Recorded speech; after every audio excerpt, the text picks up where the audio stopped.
नमस्कार दोस्तों, मैं हूं एडवोकेट जयशंकर प्रसाद निराला।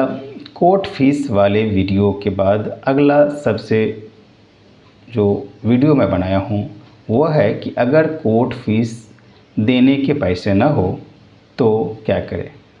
मैं बात करूंगा दोस्तों कि सीपीसी के ऑर्डर 33 जो इंडिजेंट पर्सन का होगा। एक्चुअली मैंने एक वीडियो ऑलरेडी तैयार कर चुका हूं जो कोर्ट फी का था, और उसके आगे अब देखते हैं कि यदि ना रहे तो आप क्या करें। नमस्कार दोस्तों, पिछली वीडियो हमने जाना कि कोर्ट में कोई भी केस फाइल करते हैं इसके लिए फिक्स्ड या एड वैलोरम कोर्ट फी देनी पड़ती है। लेकिन यहाँ एक बहुत बड़ा सवाल उठता है कि अगर किसी व्यक्ति के पास कोर्ट फी चुकाने के लिए पैसे न हो तो उसे न्याय नहीं मिलेगा क्या? यह आपके मन में भी सवाल होता होगा यदि आप आम नागरिक हैं या एलएलबी के स्टूडेंट हैं या लॉ से जुड़े हुए रहते हैं।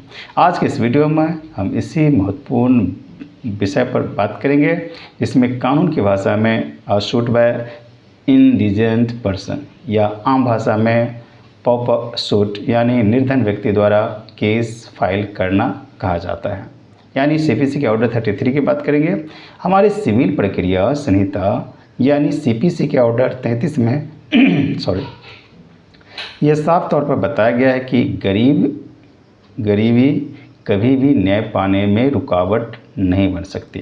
यानी जो व्यक्ति गरीब है, इनके पास पैसे नहीं है, तो ऐसा नहीं होगा कि उनको न्याय नहीं मिलेगा।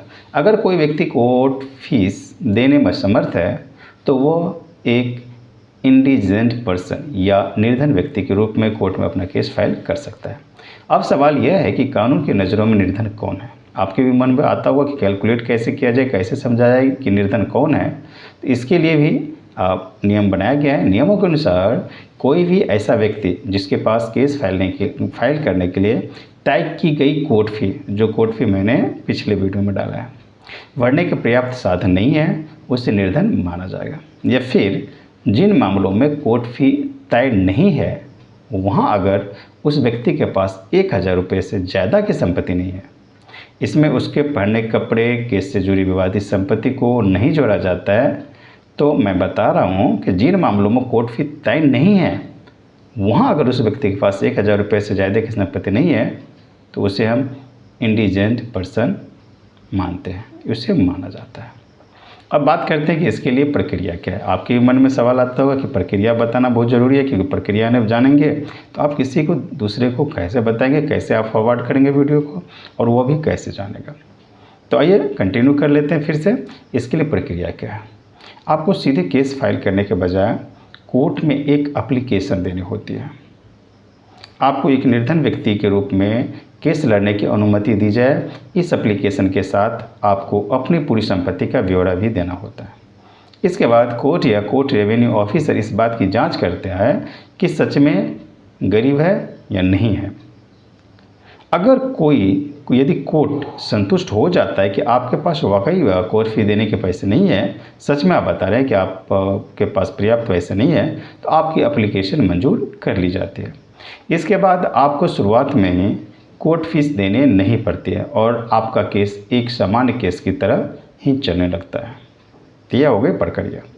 अब प्रक्रिया तो आपने जान लिया, लेकिन एक बात ध्यान रखने की वाली है कि यह कोई पूरी तरह से मुफ्त की छूट नहीं है। जी हाँ, यह आपके लिए जानना बहुत ज़रूरी है कि यह कोई पूरी तरह से मुफ्त की छूट नहीं है। अगर आप वो केस जीत जाते हैं तो सरकार सबसे पहले उस जीती हुई रकम या संपत्ति में से अपनी कोर्ट फीस वसूल कर लेती है, या तो आपसे डिमांड करती है, आप जो है उसको अरेंज कर देते हैं। तो यह था कि यदि कोर्ट फी ना हो तो क्या किया जाए।